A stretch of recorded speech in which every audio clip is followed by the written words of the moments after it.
In other words, not only did Achan, but all of his what? Family. All that he had.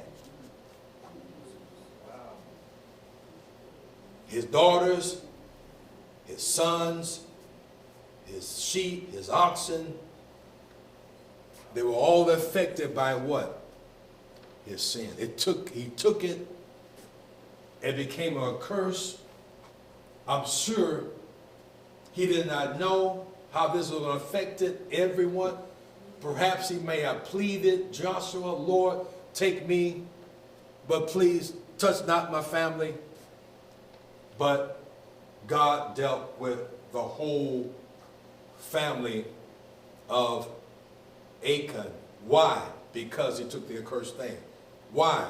Because it affected the whole house of Israel. So, now let's go back to Acts chapter 5. We're going to hit there and come back by the grace of God. So, they all were of one mind and one soul. They all were moving in one direction. Ananias and Sapphira decided to agree among themselves to tempt the Lord. And the Lord would not have it. The Lord would not want what they did, or would not want to allow them to think and keep this in their mind that would ultimately what? Affect the mind and the soul of the people moving in what? One direction. Okay, so how do we know that? So now let's go to Acts chapter 5. So let me help you, let me tie this in, and then we'll come back and by the grace of God, exegete it even more, okay? Because it's important for you to see this. Look in, so Acts chapter 5, it says this. He kills them. Then look at verse 11. And great fear came upon all the church and upon as many as what? Heard these things. So what was done, what God did, caused great fear. Not just fear. We're going to look at that word great too. What was done caused great fear to come upon the local ecclesia, the local church, and it also affected all those who what? Heard what took place. Okay? Now, I want you to look at, I want to just draw your attention to one more thing, and then we're going to tie this in by the grace of God on next week. Now, okay, so what took place? God dealt with it severely.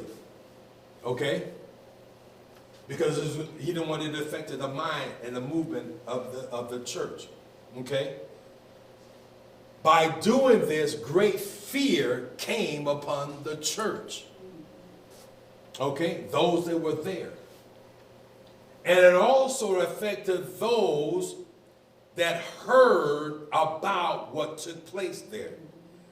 Now, look at verse 13. We're going to skip 12, but we'll come back to 12 and next week and 13. Look at 13. And of the rest durst no man join himself to them, but the people magnified them. So what is that saying? They stood down, or they sat down to count the cost to join this church. Why?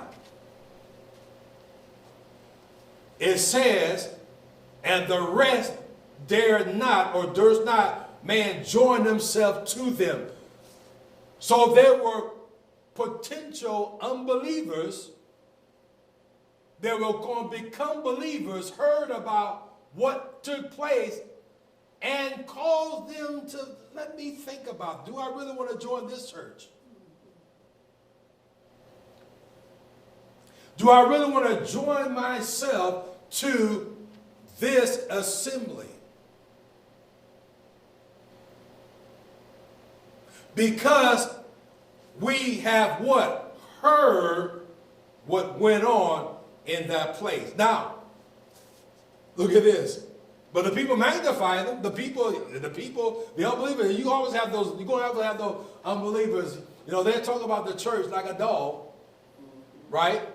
And those hypocrites, they're talking about the church. Well, I'm glad the Lord is finally doing something over there, right? But they don't want to join. Because they're just as big as a hypocrite themselves. They don't want to join.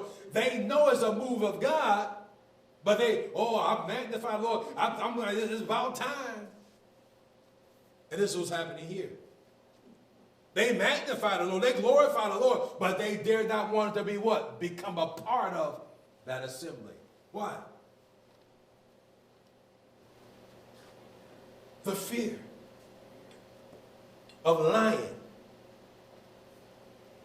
Or, you know what? I got a lying spirit. I better deal with my lying spirit before I join that church.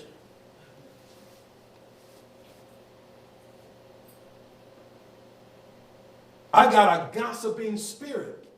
And so maybe I need to count the cost or have an appointment with the shepherd or have an appointment with somebody over there. You know what? I don't want to get in there and what's in me is not tamed by the Holy Spirit and become like Ananias and Sapphira. Let me sit down and count the cost. Yeah. So, but anyway, we're going to stop there. We'll come back by the grace of God and look at this even more deeply. Because again, all of this had a purpose. And the Lord used the death of Ananias and Sapphira to move great fear upon the church. And those that will begin to have an understanding that God is not playing.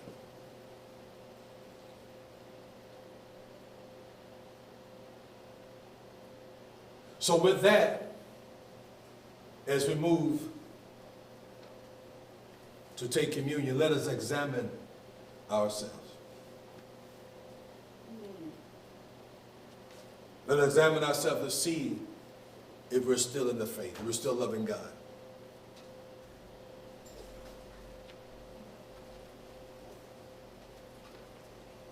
That we may discern his mind.